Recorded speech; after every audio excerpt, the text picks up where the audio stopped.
everyone he meets dies too. Yeah, it's weird how that works. That is a weird coincidence. Has Forrest Gump killed all these people? Is he the angel of death? We're back, and speaking of the Oscars, we're going to talk about most overrated movies of all time. Yep, we've been talking about the Oscars since last week. Yeah, we actually all got fired because we just kept talking about the Oscars. Yeah, they don't know we're here. This is actually my home right here. This is Zach's basement. No, so yeah, what are we talking about? We're talking about most overrated movies. So Good. these are movies that we have decided are overrated, and that could be for a different variety of reasons. Yeah. What's the movie that has the most money in the history of the world? Are you counting inflation? Gone with the Wind? E.T., right? With inflation? With inflation, yeah, it is. Gone with the Wind. I think it's Gone with the Wind, yeah. Are you saying Gone with the Wind is the most overrated movie of all I will time? say it is. I'll jump. I mean, it's not my pick, but it is pretty overrated. Yeah, it is.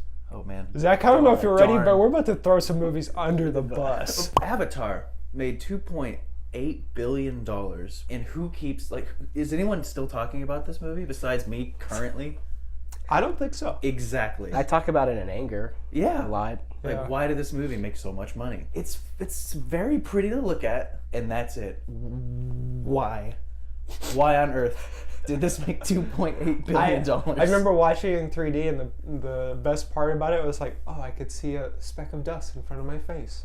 That was real dust, though. Yeah. It's very why does everyone like this movie so much? Well, do they still like him?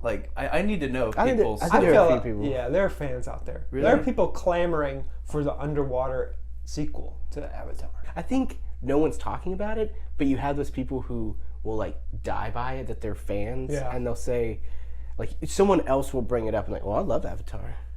Yeah. I've never heard you talk about Avatar before until I brought it up in a negative way. I don't know these people. This is my top 10 movie of all time. You've literally never said anything about it.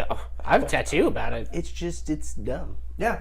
Sorry, it's not dumb. It's a feat. It's amazing. We're in the age of CGI. It did step forward in CGI a lot. And now I would say a lot of movies, thanks to Avatar, don't have the problems that a bunch of CGI full movies used to. We should get a Mummy Returns reboot then. Oh my God. Yeah, we need... Finally get the Scorpion King we all deserve. The Scorpion King needs his justice. Yeah, Hashtag justice for Scorpion. You got anything else? Yeah, no, I'm done. Oh, okay. I'm sick of Avatar. Move on. Let's never talk about it again. Yeah, please.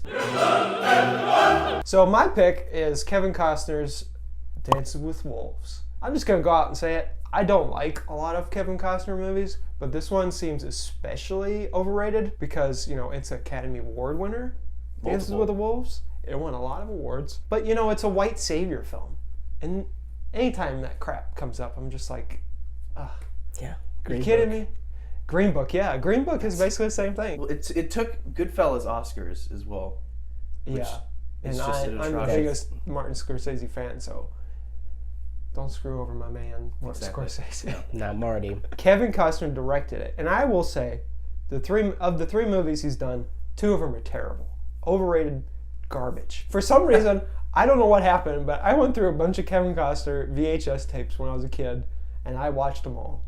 And I'll tell you, someone's watched The Postman. My dad loves The Postman. Okay, exactly. I've never even heard of The Postman. He directed it? It's like a post-apocalyptic world, and he is a postman. And it's like a 14-hour-long movie. I will say, Open Range, really good. Open Range is so good, I didn't even know that he had directed it. Yeah, exactly. That's the thing. When you said it, I was like, he didn't direct that. And it's short. It's to the point. It's a great Western in the 21st century, which is hard to make nowadays. That's the best, too. But Dances with Wolves, please don't tell me that you like this movie, because I will probably just not talk to you. I'll just walk out of the room. Wow. I'm worried about mine. It's going to cause some controversy. Uh-oh. It's going to cause some problems. In the newsroom? Probably in the newsroom. Okay. Oh, boy. I think one of the most overrated movies, Forrest Gump, guys. Whoa. It's Forrest Gump. I don't know. This is a movie. Okay. Just get over. I don't know if you want to be near me. It's good the first time, and it's like, oh yeah, it's cool at first, and then it's on TV all the time. Everyone freaking talks about it, and then I'm just like, get out of my face. You just can't get away from it. There's always something that's going to remind you about Forrest Gump, and that's what's so infuriating. That's what I love about it. It's long. It's the same movie every time you watch it. Hey, guess what? Jenny still dies. Spoiler alert. And don't. Jenny's a terrible person. I will agree with you there. Jenny sucks. Lieutenant Dan. It's like It's just bad. It's not bad. Sorry. It's just annoying. It's like a fantasy of the baby boomer generation. It's great. There was a point where I watched Forrest Gump so much where I was like, oh my God, I'm tired of watching this movie. But then I came back around and I was like, okay, Tom Hanks' performance is so good in this movie that I can watch it just for that. Yes, Tom Hanks is good. Yeah.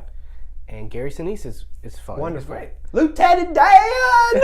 Ice cream. It like puts a smiley face on history. No, I mean like Yeah. literally puts a smiley face on. It's like, hey, remember Watergate?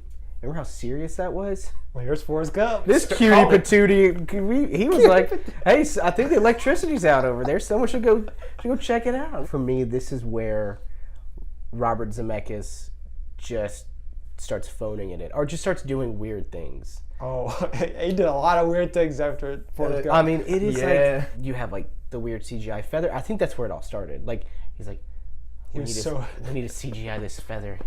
And he was so impressed by them. And he's like, I'm going to do all my movies like this now. Back to the Future. Who Framed Roger Rabbit? And then you got Forrest Gump. You got some... Just... Oh, those are great. Some dude running. Everyone runs, so that's why this is the most relatable film of all time. Like, even if you haven't run in 14 years, you still have ran at some point. Mm-hmm. Therefore, you love Forrest Gump. Yeah, by law. If you have been running, you like Forrest Gump. Forrest Gump doesn't change at all. Your main character is the same main character who nothing changes to him. He just falls into these lucky circumstances, and it's just supposed to be like the more interesting story would be following Jenny, following Gary Sinise, Lieutenant Dan, following Bubba. Like I know what happens to Bubba, but like leading up to it, it's like we're watching like almost like a blank slate. And what are we supposed to then see ourselves in Forrest? Because I've never played football in Alabama. Have you ever? I've never met Elvis. I've never met John Lennon. Forrest Gump did that for us. Everyone he meets dies too. Yeah, it's weird how that works. It's a weird coincidence. Has Forrest Gump killed all these people? Is he the angel of death? This is a music biopic with no music. Yeah. Except for the soundtrack. Yeah, except for the soundtrack. It's like Suicide Squad and a music biopic had a baby. What if they do a Forrest Gump sequel and it's a musical, and then just like it halfway through he's like, anyway, here's Wonderwall. Oh my gosh, what if in the sequel he inspires Wonderwall? I don't want that to happen at all. Everyone has an impression, and they're all bad. All of them, guys. Yeah, running good. I don't even know what that is. Just talking about this, I don't have to watch this movie for another 5 years. I want to watch it right now. And I haven't seen it in maybe like 4 years. What you're saying is you're Lieutenant Dan at the New Year's party. That's exactly what he's saying. I mean, I guess. Just you're over it, and you don't want to be here. Over it. I don't know how to end this because I'm highly offended right now. Zach is Fine. I don't care. He is ready to punch JD. I am furious and too fast. I was just gonna say, I'm glad no one mentioned any of the movies I actually love, or else I would have freaked out for reals. Un esercito di prodi da me guidato. I don't want that to happen at all.